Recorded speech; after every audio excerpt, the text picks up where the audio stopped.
तो हेलो बच्चा लोग, इस स्कूल ऑफ फिजिक्स में सबसे पहले तो बहुत बहुत स्वागत है।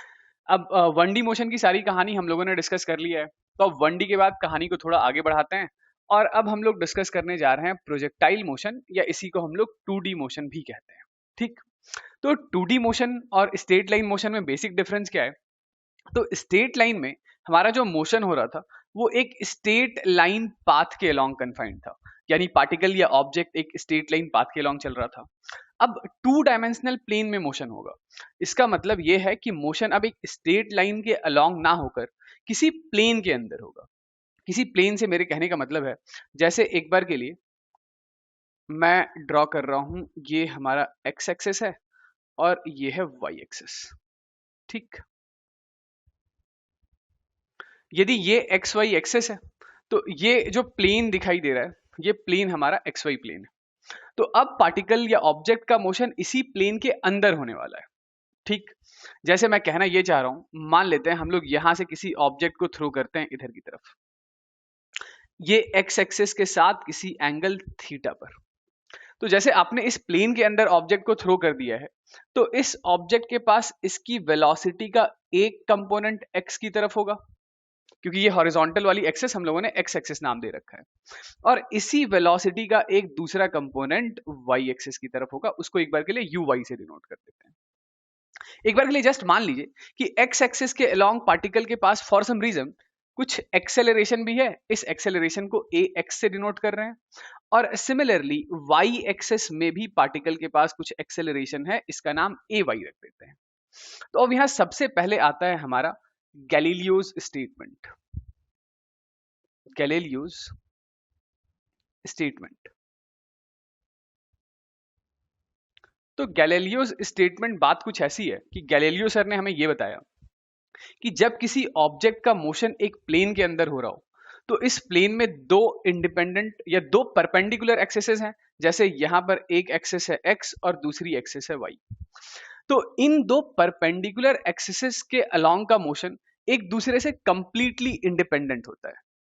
इस शब्द से मेरे कहने का मतलब यह है कि इसके पास जो एक्स एक्सिस के अलोंग का एक्सेलरेशन है, इस एक्स एक्सिस के अलोंग के एक्सेलरेशन के कंधों पर एक जिम्मेदारी है, और वो ये है कि वो सिर्फ और सिर्फ एक्स की वेलोसिटी बदलता है।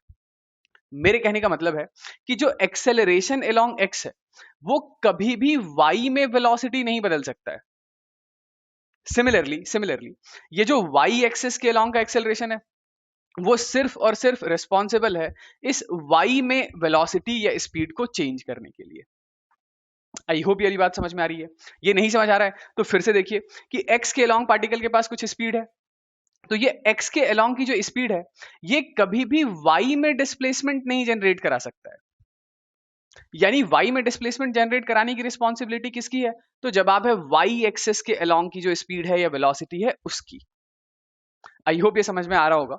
एक बार फिर से मैं समराइज करता हूं कि एक्स एक्सिस के अलोंग का एक्सेलरेशन सिर्फ एक्स में वेलोसिटी बढ़ाएगा घटाएगा, एक्स एक्सिस के अलोंग की जो वेलोसिटी होगी वो एक्स में डिस्प्लेसमेंट जनरेट करेगा। सिमिलरली जो वाई एक्सिस के अलोंग का एक्सेलरेशन है, वो वाई में वेलोसिटी बढ़ाएगा घटाएगा, जो वाई एक्सिस के अलोंग की वेलोसिटी है वो वाई में डिस्प्लेसमेंट जनरेट करेगा। ठीक, तो जैसे मान लेते हैं एक बार के लिए कि किसी time t is equal to 0 पर आपने पार्टिकल को ऐसा थ्रो किया और पार्टिकल यहां से चलता हुआ कहीं यहां पहुंचा, किसी टाइम t पर, किसी टाइम t पर। तो अब किसी टाइम t पर x एक्सिस के अलोंग पार्टिकल की वेलोसिटी का नाम vx है, और y एक्सिस में जो पार्टिकल की वेलोसिटी है इसका नाम vy है। तो सबसे पहले हम लोग क्या करेंगे कि ये x एक्सिस के अलोंग की जो इक्वेशंस है और जो y एक्सिस के अलोंग की इक्वेशन है, इसको हम लोग इंडिपेंडेंटली किस तरीके से लिख सकते हैं ये सुनिएगा।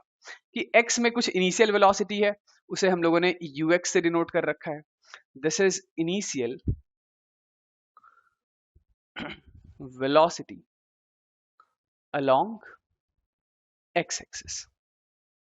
सिमिलरली y में जो इनिशियल वेलोसिटी है उसे मैंने uy से डिनोट किया है, इसका नाम है initial velocity along y axis. ये ठीक है। x में जो एक्सेलरेशन है उसे मैंने ax से डिनोट किया है, this is acceleration along x, और y में जो एक्सेलरेशन है इसे मैंने ए वाई से डिनोट किया है, this is acceleration along y axis.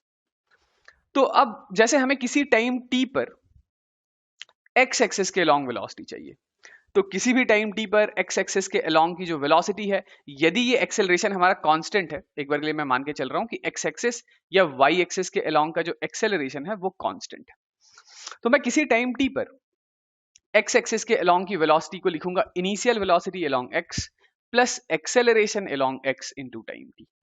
Similarly इसी तरीके से इनिशियल वेलोसिटी अलोंग वाई चाहिए, तो शुरुआत की इनिशियल वेलोसिटी अलोंग वाई जो है, इसमें वाई एक्सिस के अलोंग का जो एक्सेलरेशन है इसे टाइम टी से मल्टीप्लाई कर देंगे। ठीक है, इसी तरीके से बताओ कि डिस्प्लेसमेंट अलोंग एक्स क्या लिख सकते हैं, तो displacement along x is initial velocity along x into time t plus 1/2 into acceleration along x into t square. और ठीक इसी तरीके से displacement along y is initial velocity along y into time t plus 1/2 acceleration along y into t square. कोई और equation लगाना हो, third वाला भी लगा लो कि वेलोसिटी अलोंग एक्स का square is initial velocity along X का square plus 2 times of acceleration along x into displacement along X. इसी तरीके से फाइनल वेलोसिटी अलोंग वाई का square is initial velocity along Y का square plus 2 times of acceleration along Y into displacement along Y, displacement along Y. ठीक है, ये ठीक है। तो कुछ इस तरीके से हम लोग एक्स और वाई के अलोंग अलग अलग से इक्वेशन फ्रेम कर सकते हैं। अब आगे सुनिए कि मान लेते हैं ये किसी टाइम टी पर पार्टिकल हमारा यहां पहुंचा है, किसी टाइम टी पर ये पार्टिकल पहुंच चुका है यहां पर, तो इसने एक्स के अलोंग भी डिस्प्लेसमेंट ट्रैवल करा है, ये वाला डिस्प्लेसमेंट है किसी टाइम टी पर एक्स एक्सिस के अलोंग, और ये वाला डिस्प्लेसमेंट है किसी टाइम टी पर वाई एक्सिस के अलोंग। ठीक है, इसका इक्वेशन हम लोगों ने नीचे लिख लिया, इसका इक्वेशन हम लोगों ने नीचे लिख लिया, ये एक्स एक्सिस के अलोंग वेलोसिटी का इक्वेशन लिख लिया, एक्स एक्सिस के अलोंग सॉरी वाई एक्सिस के अलोंग भी वेलोसिटी का इक्वेशन लिख लिया। अब यहां पर आपसे कोई पूछे कि मुझे किसी टाइम टी पर नेट डिस्प्लेसमेंट बताओ, नेट डिस्प्लेसमेंट, तो ये लाइन हमारे नेट डिस्प्लेसमेंट को रिप्रेजेंट करेगा। भाई एक्स के अलोंग भी डिस्प्लेसमेंट हुआ है, वाई के अलोंग भी डिस्प्लेसमेंट हुआ है, तो नेट डिस्प्लेसमेंट क्या होगा, नेट डिस्प्लेसमेंट इधर लिख दूं मैं कि नेट डिस्प्लेसमेंट, नेट डिस्प्लेसमेंट को एस से डिनोट कर लेते हैं, तो net displacement will be under root of displacement along X का square plus displacement along Y का स्क्वायर। ठीक है, ये नेट डिस्प्लेसमेंट हो गया। इसी तरीके से पार्टिकल के पास वाई के अलोंग भी वेलोसिटी है और एक्स के अलोंग भी वेलोसिटी है, तो यदि आपको कैलकुलेट करना हो नेट वेलोसिटी, नेट वेलोसिटी या तो नेट वेलोसिटी कैलकुलेट करना हो, एक सेकंड इसको थोड़ा सा और अच्छे तरीके से ड्रॉ कर लेता हूं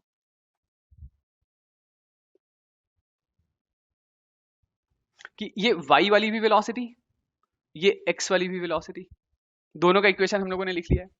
अब यदि हमें कैलकुलेट करना है net velocity, this is net velocity, या इसी नेट वेलोसिटी को हम लोग स्पीड भी कह सकते हैं, तो इस नेट वेलोसिटी को कैसे निकालेंगे, तो फिर से वही कि net velocity is equal to under root of velocity along x का square plus velocity along y का स्क्वायर।